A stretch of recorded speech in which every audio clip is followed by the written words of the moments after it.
Welcome to the Association Weekend Edition. It's March Madness in the NBA tonight as the Los Angeles Lakers defeated the Orlando Magic in a thrilling victory, 105-104. What's up, everyone? I'm Alexis Morgan. Joining me tonight, our former Clippers and Spurs video coordinator and basketball mind, Mo Dakhil. And then next to him, we've got one of the sharpest minds in basketball. He's a skills coach and a player developer, Drew Hanlon. What stands out to you both early as you watch this game between the Los Angeles Lakers and the Orlando Magic, Drew? I mean, the first thing is somehow the Lakers found a way to win it. It was funny because in the pregame press conference, they asked JJ, who do you go to at the end? And he said, Luka. But I think he meant to say Luke. You know, Luke Kennard with a big to win it. And again, I could not be an NBA referee. I thought the ball went out on LeBron. Then I thought LeBron got fouled. So I would have been over 2 on those calls. But, the Lakers found a way to win. They did not have their offense going in the second half. Luka, 2 for 13 in the second half, 0 for 7 from 3. They only scored 20 in the third, and then the without that 3, I mean, they had 23 in the fourth quarter, including Luke Kennard's 3. But they found a way to win. And one of the things I thought was cool, the broadcast showed it. Entering tonight's game, the Lakers were 7-2 in one-possession games. Magic were 11-3. Those are 2 of the better teams in crunch time games. And so for the Lakers to win, huge win, especially with their next game against the Pistons without Luka, who will be suspended because of the technicals that have added up over the course of the season. The Lakers have the best clutch record in the NBA at 20-6 when games are within 5 points in the last 5 minutes. The Magic, they overcame a 14-point deficit in the first half. They led in the first half, and then they were up by 5 going into the fourth quarter. And then that last second three-pointer by Luke Kennard. Mo, what did you see in this game? Well, I think, one, it's just the Lakers did just enough to kind of stay in the game long enough.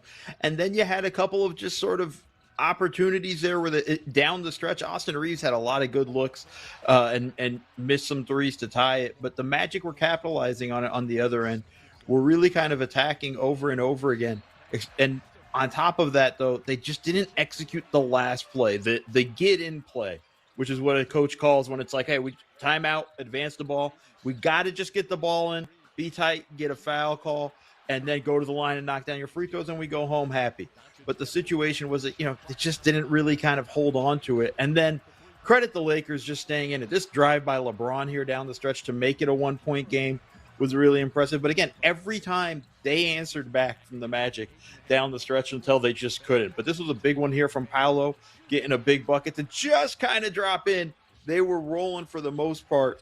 Looked like they were going to pull the win, Alexis. Looked like your stat that the Lakers weren't going to beat Orlando for another year was going to hold. But then we get this play. I mean, this play was amazing because this was a great diagram from J.J. Redick. I thought it was a foul. Wasn't called. Okay, cool. Lakers stay with it. And then the game winner from Luke Kennard. Like, what else can you ask for? And you said it, Alexis, before. A 2 doesn't kill you. A 3 does.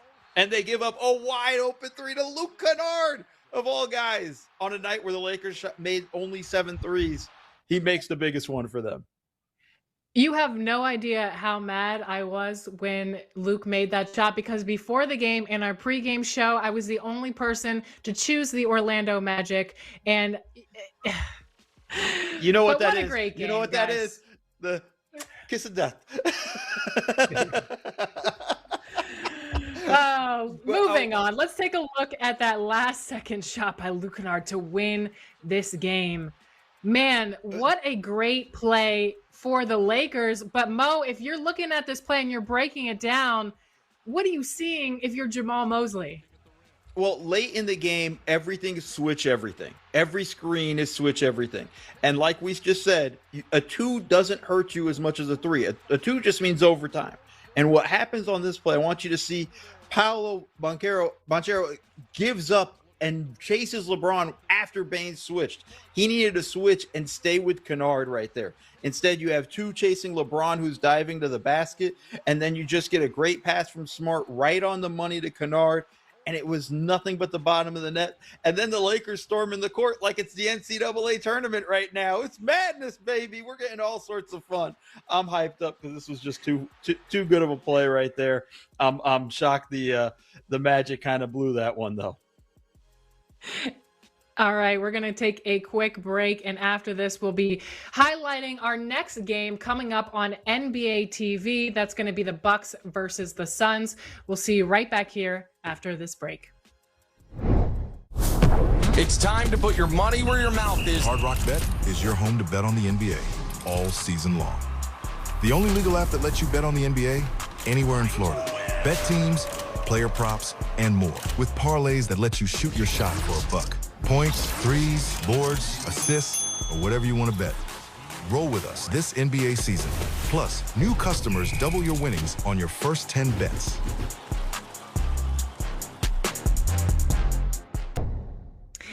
Welcome back to the association. We just talked about that incredible Lakers Magic game. Now it's time to get to the second game of our doubleheader on NBA TV, and that is the Bucks taking on the Phoenix Suns. Now the Bucks are 11th in the Eastern Conference, Suns 7th in the Western Conference. The Bucks are right there, kind of in that play-in game atmosphere. Drew, as you would say, they are trying to jockey themselves in front, trying to get to that 10th spot. But Giannis Antetokounmpo is out for this game, and we're taking a look at the tale of the two teams right here. Here are the season stats. In points, they kind of pretty much add up. But anything special that you're seeing here, Drew? Well, I mean, I think these teams are going the opposite directions right now. You see that, Giannis not playing. It's hard for the Bucks to get anything going. And for the Suns, they're trying to do anything they can to kind of move up in the standings so they can improve their playoff position or play-in position. And so I think these teams have different goals and objectives for tonight's game, with the Suns desperately needing to win. And the Bucks, I don't know if they necessarily want to win tonight. So I think that's what the tail of the tape would say. Well, the Bucks have also lost 6 of their last 7 games, kind of alluding to what you were saying, Drew. But Mo, any other stats stand out to you for this tale of the tape? Well, I think the big one is the Suns' points off turnovers. They're looking to kind of attack and really get going. And I think that's going to be the thing where they're just going to be able to put a lot of pressure, defensive pressure on the Bucks, try to force them into turnovers, and that gets them out in transition. They're a monster second chance points team, and the way they crash the offensive glass, they're going to constantly be putting pressure on you on your defense with that. So it's not even after you defend the shot, you got to get the rebound and finish the play. So it's going to be really important for Milwaukee if they're going to try to actually get a W. They need to do a good job on the boards tonight. You never know what's going to happen on any given night in the NBA. Let's talk about the player to watch for tonight's game. Drew, who do you have and why? I've got Jalen Green, and I think that he's just so important tonight. If he can get guys going, they're going to have a shot tonight when they go into this game. This is going to be a big one. This is going to be a big guy to watch for, and he's blown up so much this season. I'm excited to watch him. Okay, let's get into our pick of the night. Who is going to win between the Milwaukee Bucks and the Phoenix Suns? I am going to go with Drew first. Who do you got going winning this game? I've got the Suns. We talked about the different directions that I think they're going, and I think that the Suns need to win, and I think the Bucks, obviously, some of the young guys would like to win, but I think that it just means more to Phoenix, so I'm gonna tend towards Phoenix.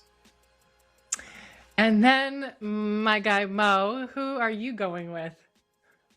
I'm going with the Suns too. I'm sticking with Drew. I'm with Drew on this one.